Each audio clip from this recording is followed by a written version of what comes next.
Halo semua, pada kesempatan kali ini, kelompok kami akan memberikan materi mengenai pengenalan alat-alat laboratorium. Berikut ini adalah anggota kelompok kami.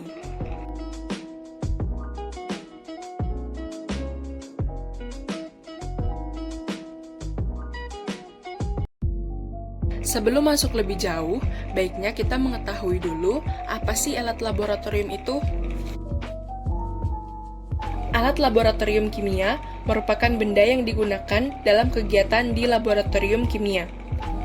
Alat laboratorium terbagi menjadi beberapa bagian, diantaranya alat-alat pemanas, alat-alat gelas, alat-alat mereaksikan zat, alat-alat pengukur volume, dan alat-alat tambahan lainnya. Di video ini akan membahas nama serta fungsi dari alat-alat di atas. Alat yang pertama adalah pembakar spiritus. Pembakar spiritus merupakan alat pemanas dalam kegiatan praktikum kimia. Pembakar spiritus berbentuk labu kaca berisi alkohol, spiritus atau sejenisnya yang dinyalakan dengan korek api di ujung sumbunya. Alat kedua yaitu kaki tiga. Kaki tiga digunakan sebagai tungku yang di atasnya terletak wadah bahan yang dipanaskan. Api untuk pemanasan diletakkan di antara ketiga kakinya. Alat ketiga adalah kasa.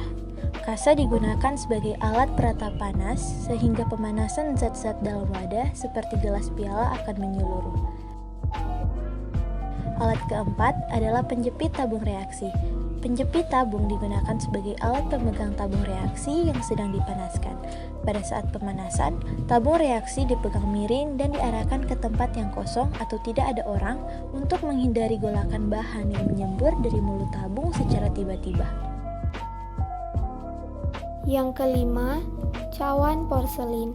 Cawan porselin digunakan untuk mereaksikan zat dalam suhu tinggi, menggabungkan kertas saring, menguraikan endapan dalam gravimetrik sehingga menjadi bentuk yang stabil. Yang keenam, pinggan porselin. Pinggan porselin digunakan untuk menguapkan larutan sehingga lebih pekat atau menjadi kering, untuk mengkristalkan zat, dan untuk menyublimasikan zat. Yang ketujuh, gelas wadah. Gelas wadah tidak berwarna, selain itu, mulut wadah juga bermacam-macam. Mulut wadah kecil untuk zat yang mudah menguap dan berasap, sedangkan yang bermulut besar untuk reaksi selain itu. Yang kedelapan, tabung reaksi. Tabung reaksi digunakan untuk mereaksikan cairan dalam jumlah sedikit. Tabung reaksi diisi tidak boleh lebih dari setengah tinggi tabung. Jika dilakukan pengocokan, putarlah tabung reaksi perlahan-lahan sambil sedikit dimiringkan ke arah tempat yang kosong. Yang kesembilan ada gelas piala. Gelas piala atau juga disebut gelas beker adalah sebuah wadah penampung yang digunakan untuk mereaksikan cairan, memanaskan cairan, dan membuat endapan dalam jumlah yang besar. Yang ke-10 ada Erlenmeyer. Erlenmeyer atau juga dikenal sebagai labu berbentuk kerucut. Labu ini terbuat dari kaca borosilikat, digunakan terutama untuk titrasi. Kegunaan lainnya sama seperti gelas piala, namun tidak boleh digunakan untuk membuat endapan yang perlu disaring. Alat laboratorium yang ke-11 adalah gelas ukur. Gelas ukur digunakan untuk mengukur volume cairan secara tidak tepat. Alat laboratorium yang ke-12 adalah pipet. Pipet, buret, dan labu takar digunakan untuk mengukur volume cairan secara teliti. Ada dua macam pipet, yaitu yang pertama, pipet volumetrik, digunakan untuk mengambil cairan dengan volume tertentu. Yang kedua, pipet Mohr, digunakan untuk mengambil cairan dengan bermacam-macam volume. Pada dinding pipet terdapat pembagian skala. Yang ke-13, buret. Buret adalah alat laboratorium yang terbuat dari kaca dengan bentuk silinder. Buret digunakan untuk mengeluarkan cairan dengan volume sembarang tetapi tepat. Yang ke-14, labu takar. Labu takar digunakan untuk mengukur volume secara teliti. juga sering dipakai untuk membuat larutan dengan konsentrasi tertentu. Misalnya, membuat larutan dengan melarutkan sejumlah zat padat yang telah ditimbang dalam volume tertentu, ataupun untuk mengencerkan larutan yang konsentrasinya telah diketahui pasti menjadi larutan berkonsentrasi lebih rendah yang juga diketahui dengan teliti. Yang ke-15 ada batang pengaduk. Batang pengaduk digunakan untuk mengaduk dan sebagai alat perantara sewaktu memindahkan cairan ke wadah yang lain dan membantu membersihkan endapan pada dinding-dinding wadah. Yang ke-16, gelas arloji.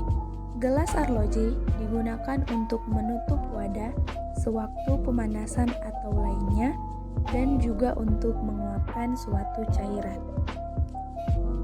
Selanjutnya yang ke-17, corong. Corong digunakan untuk memasukkan cairan ke dalam botol yang bermulut kecil, buret, dan lain-lain. Juga untuk menyaring endapan dengan kertas saring. Yang ke-18, neraca. Neraca digunakan sebagai alat untuk menimbang. Alat yang ke-19 adalah pH meter. pH meter adalah alat yang digunakan untuk mengukur tingkat asam basa suatu larutan.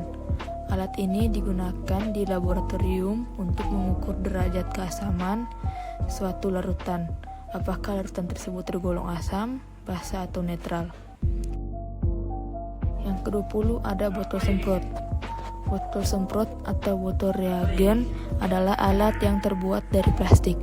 Digunakan sebagai tempat menyimpan larutan atau zat cair, menyemprot dan menambahkan aquades dalam jumlah sedikit, membilas dan menetralisir peralatan-peralatan yang akan digunakan. Alat laboratorium yang ke-21 yaitu eksikator atau wadah pengering. Eksikator digunakan untuk menyimpan zat supaya tetap kering atau untuk mengeringkan zat.